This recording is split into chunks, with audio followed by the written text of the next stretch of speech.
In the spring of 1644, England was experiencing a civil war.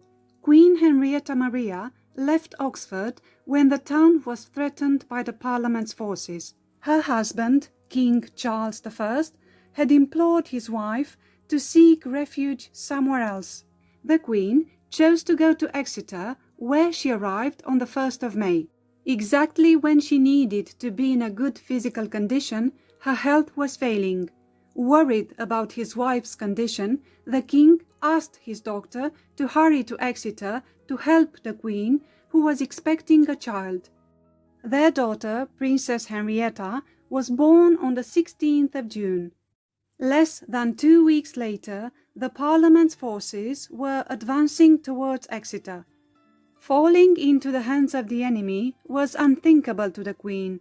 Not fully recovered after the birth of her daughter and barely able to hold a pen, the suffering Queen wrote to her husband to inform him about her plan to escape from the besieged town. She would risk her own life rather than endanger the king's safety, knowing he would be making his way to Exeter to rescue her. The Queen left her baby daughter in the care of Lady Dalkeith and walked to Falmouth, being accompanied by her doctor. During her perilous journey, she heard her daughter was suffering from convulsions, and she immediately sent her doctor back to Exeter. The Queen, who narrowly avoided being caught by the rebels, was eventually able to embark on a Dutch vessel and sailed to France. Meanwhile, the king, accompanied by his son, Charles, Prince of Wales, and unaware of his wife's flight, arrived in Exeter. When he saw his daughter, the emotional king embraced his little princess and sobbed quietly. After he spent some time with his daughter and made sure she was well looked after, the king went back to his campaign. He returned in September that year to spend more time with his 3-month-old daughter before parting with her forever. Soon the Parliament's forces surrounded Exeter, and Lady Dalkeith received written orders from the Queen to remove the princess from the town, but that was not possible as the town was under siege. In the spring of 1646, the princess and her governess were transferred to Oatlands, and for a while Lady Dalkeith had to pay herself for the maintenance of the royal baby. She wrote to Parliament to ask for money, but the response was to send the child to London and release herself from duty. Determined not to be separated from the princess, she planned to escape from England and take Henrietta to her mother in France. At the end of July, Lady Dalkeith disguised herself as a poor wife of a French valet, dressed the princess as a boy, and walked to Dover, carrying the 2-year-old princess on her back. From there they sailed to France, where Queen Henrietta Maria was overjoyed to be reunited with her sweet little princess. In January 1649, Paris was under a blanket of snow. With barely any food and shivering in the cold rooms at the Louvre, which had been deserted by the French royal family because of the disturbances of the wars of the Fronde, Henrietta Maria and her 4-year-old daughter were going through some of the most difficult times of their lives. When the Queen received the terrible news from England about the king's execution, she was absolutely crushed, being unable to utter a word for days. She had lost her husband and friend. According to her mother's wishes, Princess Henrietta was brought up in the Catholic faith, but Prince Charles was slightly opposed to his mother's idea. A very intelligent young lady, Princess Henrietta loved reading and playing many musical instruments. She also became an excellent dancer, taking part in the ballets practiced at the French royal court.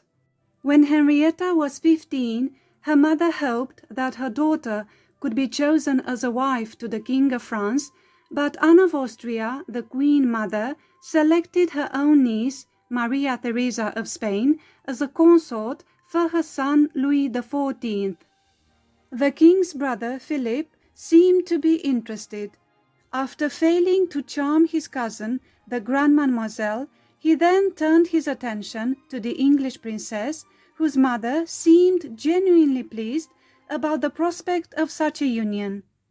Meanwhile, Henrietta's brother Charles arrived in England in May 1660 in preparation for his restoration to the throne of England. He wrote to his precious sister to say, "A great number of the nobility almost overwhelmed me with kindness and joy for my return. My head is so dreadfully stunned with the acclamations of the people and the vast amount of business that I know not whether I am writing sense or nonsense." Henrietta could not be more thrilled. The days of adversity were over, and soon she would get married to Philippe of France.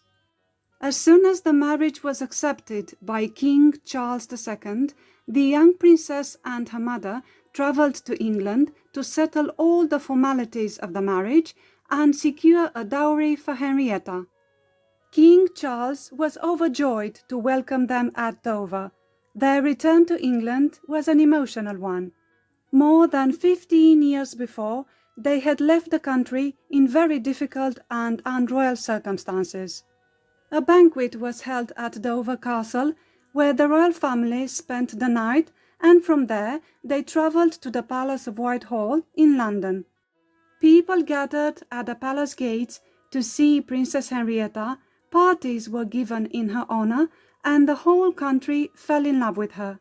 Parliament voted her a gift and sent her £10,000 on the same day. Anxiously waiting for the return of his future wife, Philip was ecstatic to see her again. They got married on the last day of March in 1661 in the chapel of the Palais Royal. Henrietta was almost 17 and Philippe was 20. The honorific titles of addressing them were Madame and Monsieur. In a short time, Henrietta found out who her husband really was. Philippe of Orléans was an uneducated and fickle man. He was described by Madame de Montespan in the following words: "He is small in stature and in character. He is passionately fond of festivals, large assemblies, and spectacular displays. It was in order to figure as the hero of some such entertainment that he suddenly resolved to get married." About Henrietta, Madame de Montespan said, "The princess possessed an admirable admixture of grace and beauty, wit being allied to great affability and good nature. To all these natural gifts she added a capacity and intelligence such as one might desire sovereigns to possess." Sadly, the marriage was an ill-matched one. Monsieur, permanently surrounded by dissipated courtiers, was very much in love with himself, and his only aim was to attract universal admiration from both men and women. A few months passed, and Henrietta blossomed into an enchanting woman who, ignored by her husband, attracted the attention of his brother, the king. Louis XIV, who was 23 at the time, had so little in common with his wife that he decided to enjoy life in his own way by devoting all his time to Henrietta. When the courtiers and the members of the royal family exchanged glances and started talking, Henrietta showed them that her friendship with the king was just that, a deep friendship that would last throughout her life. Meanwhile, the most attractive knight at the French court, Armand de Guiche, who had been the favourite of Henrietta's husband for a long time, became her devoted admirer for a while, and that increased the envy of Monsieur. But not because he loved her. Monsieur was jealous of his wife's popularity, her intelligence, and her influence over the king, and always tried to make her life miserable. One day he said to her, "Do you know, madame, what made me absolutely desire to marry you? it was because you are a daughter and a sister of the kings of England. In your country, women succeed to the throne, and if Charles II and my cousin York were to die without children, which is very likely, you would be queen and I should be king." That brought tears to her eyes. In that way, Henrietta's life with Monsieur continued. He preferred to be in the company of men, but he was constantly spying on his wife and trying to make her ask for favors from the king on his behalf. At 18, Henrietta gave birth to her first child, a daughter, Marie-Louise, and 2 years later to a son, to the delight of her husband. Henrietta's personality attracted thoughtful natures. She was an intellectual woman who was a keen letter writer, loved reading, and spent her time in the company of people with brilliant minds like Madame de Lafayette, Racine, and La Fontaine. About her, Molière declared, "You are admired by all who see you for your graces of mind and person." And yet Monsieur failed to see that. It did not help that Philippe and Henrietta were both surrounded by ill-inclined courtiers and intriguers who never stopped creating animosity between the spouses. Madame's relationship with her husband was greatly affected when the Chevalier de Lorraine appeared in Philippe's life. He gained Philippe's affection and was able to govern him and his household.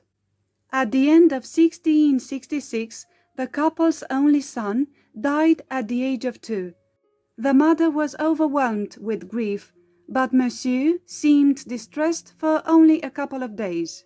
His main concern was to secure the reversion of the allowance which his son had received from the king. At the end of August in 1669, Madame gave birth to her daughter Anne-Marie, to the disappointment of her husband, who wanted a son. Always in a delicate health, Madame was recovering after the birth of her daughter and sadly was unable to attend her mother's funeral, who died in September that year at the age of 59. About Henrietta's loss, the Grand Mademoiselle said, "Madame spoke of her mother with great feeling, for she loved her and found her a useful mediator in making up her quarrels with Monsieur, with whom she had lived from the first on bad terms." But destiny seemed to have assigned an important mission for the sister of Charles II. Wanting to claim the Spanish Netherlands, Louis XIV decided to convince Charles II to support his cause. Alarmingly for Louis, Charles had already entered into an alliance with Holland and Sweden and was trying to convince Louis to sign up for the treaty. Well, Louis had something else in mind, and for that he needed someone trustworthy. The English princess, who was the link between Charles and Louis, would be his secret agent. With the intention of sharing the spoils from Holland, his plan was to offer Charles an annual allowance to cover for any inconvenience that a change of policy might bring, and if Charles could be persuaded to declare himself as Catholic, to help him deal with any potential uprising of his English subjects. Secrecy was of the utmost importance. Philippe, the most indiscreet person at the French court, was always surrounded by traitors and spies who could sell any information to the Dutch or the Spanish. Burning with curiosity, he demanded to know the purpose of his wife's secret meetings with the king. The only thing he found out was that Henrietta was meant to go to England to see her brother. Soon the Chevalier de Lorraine advised Philippe to find means to obtain a divorce from Madame. When Monsieur begged Louis to give his favourite some land in the kingdom, but the king refused, Monsieur protested. As a result, the king ordered the immediate arrest of the Chevalier de Lorraine. Convinced that it was his wife's doing, Monsieur refused to agree with Henrietta's journey to England unless his favourite was brought back and allowed to form a part of their union. When the king informed him that his wife's trip to England was for the interests of France, Philippe reluctantly gave his approval. In the spring of 1670, looking pale and thin, and being unable to eat anything but a little milk, Henrietta travelled to England under medical care. She spent some time with Charles at Dover Castle and implored him to offer her asylum in England to get away from Philippe. Although Charles adored his sister, he said that it was not possible, and when her mission was over, she should go back to France. Charles was not happy with the article on declaring himself Catholic, and Henrietta was assured by her brother that he was determined to defend the Protestant religion of his subjects. Louis was aware he could not insist on Charles complying with that part of the treaty, and the emphasis was put on the invasion of Holland.